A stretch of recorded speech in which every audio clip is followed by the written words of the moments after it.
열왕기상 19장 1절부터 7절까지의 말씀입니다. 열왕기상 19장 1절부터 7절까지의 말씀입니다.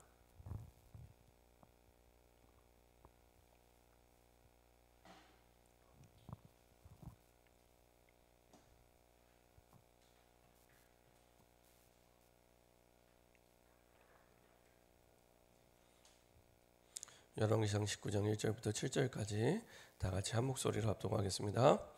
아합이 엘리야가 행한 모든 일과 그가 어떻게 모든 선지자를 칼로 죽였는지를 이세벨에게 말하니 이세벨이 사신을 엘리야에게 보내어 이르되 내가 내일 이맘때에는 반드시 내 생명을 저 사람들 중 한 사람의 생명과 같게 하리라. 그렇게 하지 아니하면 신들이 내게 벌 위에 벌을 내림이 마땅하니라 한지라. 그가 이 형편을 보고 일어나 자기의 생명을 위해 도망하여 유다에 속한 브엘세바에 이르러 자기의 사환을 그곳에 머물게 하고 자기 자신은 광야로 들어가 하룻길쯤 가서 한 로뎀나무 아래에 앉아서 자기가 죽기를 원하여 이르되 여호와여 넉넉하오니 지금 내 생명을 거두시옵소서. 나는 내 조상들보다 낫지 못하니이다 하고 로뎀나무 아래에 누워 자더니 천사가 그를 어루만지며 그에게 이르되 일어나서 먹으라 하는지라. 본즉 머리맡에 숯불에 구운 떡과 한 병 물이 있더라. 이에 먹고 마시고 다시 누웠더니 여호와의 천사가 또다시 와서 어루만지며 이르되 일어나 먹으라. 내가 갈 길을 다 가지 못할까 하노라 하는지라. 아멘. 제가 한번 기도하고 말씀 나누도록 하겠습니다. 참 좋으신 하나님 감사드립니다. 우리에게 복음을 알게 하시고 복음 안에 우리에게 약속하신 하늘과 땅의 복을 누릴 수 있도록 축복하여 주시고 우리를 가정 가문의 복의 근원으로 삼아 주사 가정의 선교사로 가정과 우리의 모든 가문을 살 수 있는 주인공으로 축복하여 주심을 감사드립니다. 하나님이 주신 언약을 붙잡고 복의 근원의 축복을 들며 가정 선교사의 축복과 응답을 누리는 증인 될 수 있도록 인도하여 주옵소서. 사단의 전략을 알고 지금도 틀린 것을 붙잡고 실패의 길로 가고 있는 모든 영혼들에게 생명의 길을 전달하게 하시고 하나님 가장 기뻐하는 복음의 능력과 축복이 무엇인지를 보여줄 수 있는 증인 될 수 있도록 인도하여 주옵소서. 감사드리며 예수 그리스도의 이름으로 기도합니다. 아멘. 제가 전도사 때였던 것 같습니다.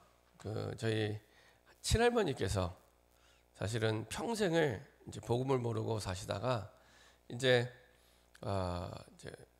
86세쯤 되었던 것 같습니다. 86세쯤 됐을 때 제가 이렇게 명절 때 이렇게 시골을 내려가게 됐습니다. 이제 다 주변에 있는 분들 이제 다 떠나가시고 혼자 살고 계셨거든요. 그래서 그때 이제 명절 때 예배를 드리면서 이제 복음을 전하고 이제 예수님을 영접하고 하나님의 자녀가 되셨는데 이제 그때 그런 말씀을 들었던 것 같아요. 이제 예배를 드리면서 제가 그때 전도사 때였는데 예배를 드리면서 이제 저희 아버지가 먼저 이렇게 돌아가셨잖아요. 그래서 혹시 아버지 보고 싶냐고 제가 이렇게 여쭤봤습니다. 이제 저희 할머니한테 당연히 보고 싶다고 하죠. 왜냐면은 이제 아들을 일찍 이제 먼저 암으로 보냈기 때문에. 그래서 제가 할머니께 이제 돌아가신 아버지를 만날 수 있는 방법이 있다. 들어보겠냐. 그래서 이제 복음을 전했습니다. 왜 예수를 믿어야 되는지, 예수님을 안 믿으면 어떻게 되는지, 이제 불신자 상태. 그럼 어떻게 예수님을 믿을 수 있는지, 하나님 만나는 길, 그리고 이제 예수님을 영접하고 이제 하나님의 자녀가 되셨는데 참 감사한 것은 이제 워낙 이제 시골이다 보니까 교회가 없어요. 교회가 없고 교회를 한번 가려면은 이렇게 마을 5개를 지나서 가셔야 돼요. 근데 이게 어떻게 할 수도 없고 갈 수도 없고 그래서 나중에 이제 7년을 더 사시다가 93세 소천하셨는데 그때까지 교회를 한 번도 못 가보셨어요. 그래서 이제 명절 때마다 제가 내려가서 이제 예배드리고 어쨌든 제가 이제 전화로 또 이제 기도도 해드리고 그랬는데 그럼에도 불구하고 이제 천국 가셔서 이제 아버지를 만나셨겠죠. 그러면서 하나님께서 복음만 알았을 뿐인데 사실은 저희 할머니도 평생을 복음 모르고 불신자 상태 속에 완전히 저주와 재앙 속에 그러니까 문제가 왔는데 왜 왔는지도 모르고 정말로 힘들게 사셨거든요. 그러니까 20살 때 시집 와서 거의 평생을 그 지역을 벗어나 본 적이 없습니다. 굉장히 할아버지가 완고하신 분이라 하여간에 굉장히 좀 이제 뭐 당연히 복음 모르신 옛날 분이시니까 그렇게 할머니를 많이 괴롭히셨는데 이게 왜 그런지도 모르고 팔자라고 생각하고 운명으로 생각하다가 평생을 그렇게 사시다가 이제 86세 예수님을 영접하시고 천국을 가게 되셨는데, 그러면서 복음만 알았는데 참 하나님이 이렇게 응답을 주시고 축복을 주시는구나 라는 생각을 했었습니다. 명절 때가 사실은 많은 가정 가문이 다투고 싸울 때지만 복음 가진 저와 여러분들에게는 중요한 구원의 기회가 될 줄 믿습니다. 오늘 보았던 이 틀린 것을 미리 드린 아방은 본인이 나빠서가 아닙니다. 그때 당시에 경제적으로 풍요하고 사실은 군사적으로도 막강한 시대였지만 좀 더 나라가 안정적으로 운영되기 위해서 정략적으로 결혼을 하게 되고, 그러니까 완전히 사단의 전략에 빠진 거죠. 나는 잘한다고 생각하는데 복음을 모르고 하나님의 언약을 놓치게 되면 완전히 사단에게 속게 됩니다. 아방도 마찬가지입니다. 처음부터 악한 왕이 돼야겠다 하고 악한 왕이 된 게 아니라 본인도 모르게 언약을 놓치고 있으니 사단이 공격을 합니다. 어디를 공격하냐? 나를 공격합니다. 내 생각, 그리고 내 기준, 내 마음. 그래서 원래 인간은 하나님과 함께 살 때 행복하도록 지음받았는데 하나님이 주인된 인생이 아니라 내가 주인된 인생으로, 내 힘으로, 내 생각대로, 내 기준대로, 내 판단대로 이렇게 살아가게 만듭니다. 그래서 사단이 나를 공격하고 그 속에서 당연히 우상을 섬길 수밖에. 나는 한계에 부딪히기 때문에 한계를 넘는 상황을 만날 때는 다른 걸 찾게 되어 있습니다. 우상을 섬기게 되어 있죠. 그래서 우상과 점술과 무속과 귀신의 문화 속으로 빠져들도록 끌고 가게 되죠. 고린도전서 10장 20절에 있는 말씀대로 사실은 제사는 귀신과 교제하는 겁니다. 그러면은 귀신에 잡힌 인생이 되고 귀신 같은 인생이 되고 그대로 가게 됩니다. 결국에는 아방이 불신결혼, 정략결혼을 하게 되고요.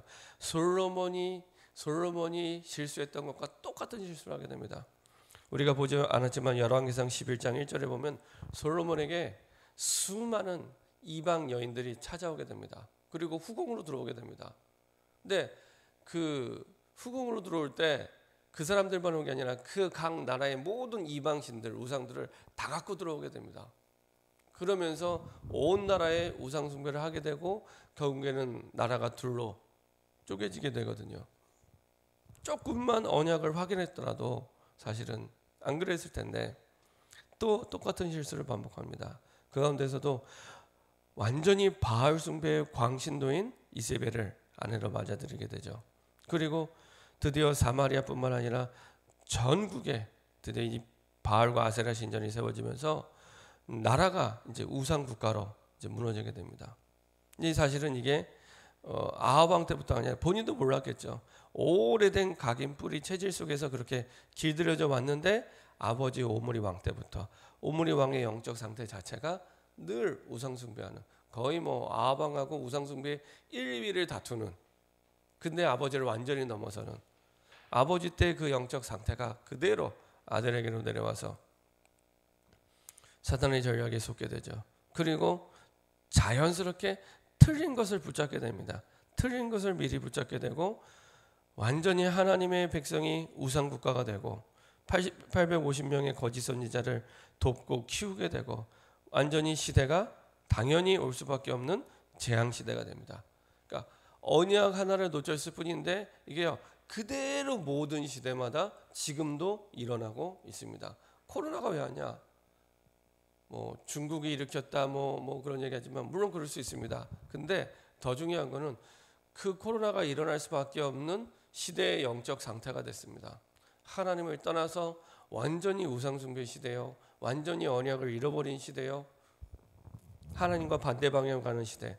그러다 보니 인류 가운데, 시대 가운데 재앙이 올 수밖에 없습니다. 그런 재앙 시대가 와버렸습니다. 재앙이 온 이유는 하나입니다. 언약을 잃어버린 백성이 됐기 때문에, 언약 백성이 언약을 잃어버린 백성이 됐기 때문에 비참하게 무너지게 되죠. 그래서 우리가 어제도 보았지만은 열왕기상 16장 34절에 그 시대에 베델 사람이 히엘이 여리고를 건축하였는데 그가 그 터를 쌓을 때 맏아들 아비람을 잃었고 그 성문을 세울 때 막내 아들 스굽을 잃었으니 왜 잃었는지를 몰랐을 겁니다. 여호와께서 눈의 아들 여호수아를 통하여 하신 말씀과 같이 되었더라. 우연히 어쩌다가 일어나는 게 아니라 하나님의 말씀 그대로, 그렇죠? 분명히 여호수아가 정확하게 여호수아 6장 26절에 똑같이 예언했는데 언약을 잃어버렸기 때문에 모르고, 나빠서도 아닙니다. 모르고. 그리고 이미 신명기 13장 16절에 가나안 땅에 들어가기 전에 모세가 그토록 한을 품고 이미 언약을 주었는데 사실 그것을 여호수아가 받아서 한 번 더 얘기한 거였거든요. 이렇게 한을 품고 모세가 얘기하고 여호수아가 얘기를 했는데 그 언약을 잊어버린 겁니다. 그러면 누가 가장 큰 피해를 보게 되냐? 우리의 후대. 우리가 언약을 놓치면 누가 가장 큰 피해를 보겠냐? 우리의 후대입니다. 우리의 후대는 언약 없이 사는 것이 당연한 줄 알고 그렇게 살아가게 되는 겁니다. 잃어버린 거죠. 이런 비참함 속에 요한복음 3장 16절에 하나님이 세상을 이처럼 사랑하사 독생자를 주셨으니 이는 저를 믿는 자마다 멸망치 않고 영생을 얻게 하려 하심이라. 믿으면 영생인데 믿음을 잃어버리면 멸망의 길로 가게 됩니다. 가장 사랑하는 것을 잃어버리고 무너지게 되죠. 그 멸망의 길로 가게 됩니다. 마태복음 5장 18절에 있는 말씀대로 사실은 여호수아가 예언한 뒤에 500년 뒤에 일어난 일인데요. 그 말씀은 하나님의 말씀은 시대와 사람이 변해도 그대로 1.1획도 바뀌지 않고 이루어진다는 사실을 우리에게 보여주고 있습니다. 지금도 마찬가지입니다. 그때 이후로 또 수천 년이 지났지만 하나님이 주신 말씀은 1.1획도 변하지 않고 그대로 이루어지게 됩니다. 사단의 전략에 속아 틀린 것을 미리 붙잡으니 당연히 실패의 길로 가게 됩니다. 열왕기상 16장 29절 34절을 보면은 이세벨과 결혼한 것부터 잘못된 길로 가는 시작이 됐고요. 본인의 그 생각, 언약 없는 그 생각 속에서 이런 선택을 하게 되고 가게 되는 거죠. 그죠? 이 아합 왕이 내가 악한 왕이 되겠다 생각하고 악한 왕이 된 게 아닙니다. 언약을 놓친 생각 속에서 그런 선택을 하게 되고 그런 선택 속에서 이 길로 가게 됩니다. 열왕기상 18장 4절 그 이세벨이 여호와의 선지자를 완전히 죽이고 멸하게 되죠. 그리고 오늘 보던 열왕기상 19장 1절부터 7절 완전히 이세벨의 폭정 속에 살아가고 있는 걸 보게 됩니다. 그래서 오늘 보던 말씀대로 열왕기상 19장 1절 850명의 거짓 선지자가 죽게 되는 현장을 보게 되면 회개할 만도 한데 얼마나 악한지 회개하지도 않고 이 사실을 이세벨에게 그리고 오히려 죽였던 엘리야를 죽이려고 하게 되죠. 그럼에도 불구하고 하나님은 그 상황 속에서도 하나님은 하나님의 일을 하고 계셨고 하나님의 계획을 이루고 계셨습니다. 그래서 아무도 막을 수 없는 엘리야를 향한 하나님의 계획을 이루고 계셨죠. 이거는 아무도 못 막는 겁니다. 그래서 다시 죽음을 요구하던 엘리야를 일으켜 세워서 힘을 주시고 내가 갈 길을 다 가지 못할까 하노라. 다시 한번 엘리야가 가야 될 길을 알려주시고 그리고 진짜 엘리야 인생의 본론이 시작되게 됩니다. 그 전에 엄청난 기적을 일으켰습니다. 앞으로 가뭄이 올 것이다 예언도 하고요. 그리고 가뭄 가운데 비도 내리게 하고요. 그리고 850대 1로 싸워서 이기기도 하고요. 엄청난 기적과 역사를 일으켰는데 그것과 비교할 수 없는 진짜 본론 7천 제자와 엘사 같은 제자를 세우는 그 응답 속으로 들어가게 됩니다.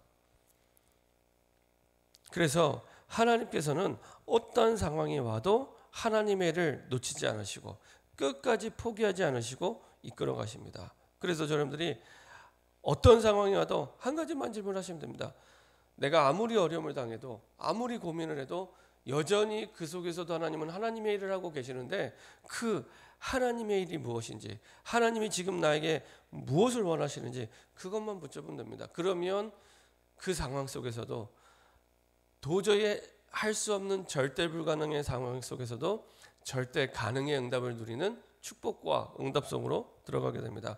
코로나가 와서 절대 불가능이라고 하는, 그래서 정말로 많은 사람들이 어려움을 당하는 이 상황 속에서도 절대 가능의 응답, 코로나도 막을 수 없는 응답의 축복 속으로 들어가게 됩니다. 그래서 말씀의 흐름, 기도의 흐름, 전도의 흐름 속에 가장 정확한 하나님이 나에게 원하시는 것을 발견하게 되고요. 특별히 이번 명절을 통해 하나님은 구원받은 자의 양심을 가지고 가문의 복의 근원으로, 우리 가정 가문의 선교사로 우리 가정을 품고 생명 살리는 일에 쓰임 받기를 원하십니다. 큰 믿음이 필요한 게 아니라, 그렇구나, 이 구원이 나에게 어떻게 임하게 된 것인지 그 사실을 알고 그런 은혜를 안다면 양심이죠. 나보다 더 훌륭한, 나보다 더 괜찮은 많은 우리의 친척과 가족이 있는데 나를 먼저 이 복음 속에 불러주셨구나. 저는 너무 감사하더라고요. 저희 친척들 가운데, 저희 가족들 가운데 제가 가장 부족한 사람입니다. 근데 하나님이 저에게 가장 정확한 복음을 주셨어요. 저희 가족만 하더라도 3남매 가운데 저희 형님 누님이 훨씬 공부 잘합니다. 훨씬 공부 잘하고요. 그리고 훨씬 나아요. 근데 하나님이 저에게요 가장 정확한 복음을 주시고, 저희 친척들도 저보다 훨씬 나아요. 저희 큰집 판교에 살고 있지만 거기 저희 큰 집에 사촌 형님이라든지 다 저보다 훨씬 훌륭합니다. 훨씬 훌륭한데 하나님이 저를 선택할 이유가 아무것도 없어요. 세상적으로 보면. 그러니까 저보다 더 훌륭하고 괜찮고 똑똑한 사람을 먼저 복음 듣게 하셨으면 하나님도 속을 덜 썩일 텐데, 하나님이 나 같은 사람을 먼저 복음을 주셔서, 구원을 주셔서 이 복음 전할 수 있도록 축복하셨다는 게 아무리 생각을 해도 하나님의 은혜입니다. 하나님의 은혜입니다. 그러니까 세상의 기준으로 보면은 아무리 생각을 해도 제가 먼저 선택받을 이유가 없는데 하나님의 은혜로 저를 먼저 선택해 주셨어요. 이게 너무 감사한 거예요.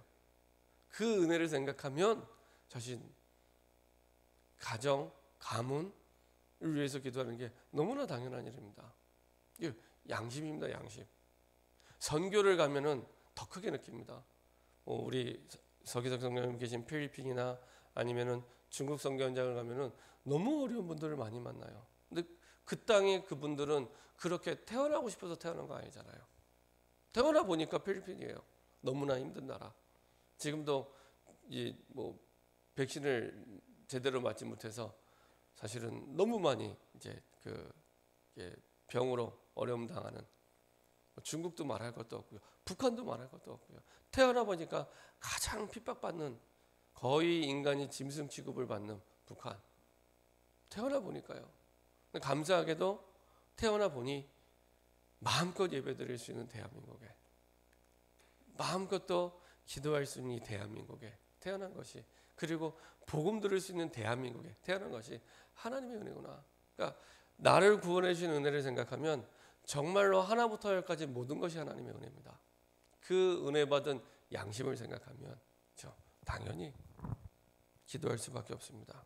그래서 우리의 가정 가문을 두고 그냥 기도하는 것이 아니라, 그냥 예수 믿게 해주세요가 아니라 정말로 우리 가족을 향한, 가문을 향한 정확한 말씀을 미리 붙잡게 하시고, 기도 제목을 미리 붙잡게 하시고, 전도의 방향을 미리 붙잡고 하나님 인도받게 허락하여 주옵소서.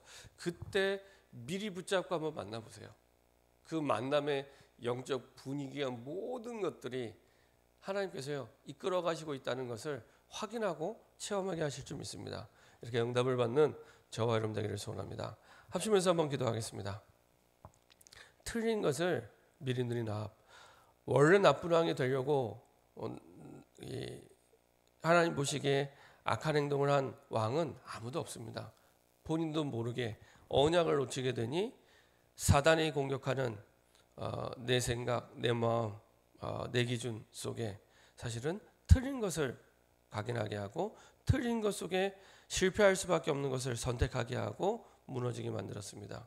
그 가운데 하나님은 아무도 막을 수 없는 하나님의 계획 속에 우리 삶을 인도하고 계시는데요, 그 뜻을 붙잡고 인도받는 새로운 시작이 될 수 있도록 이 시간에 합심해서 한번 기도하도록 하겠습니다. 전능하신 하나님 감사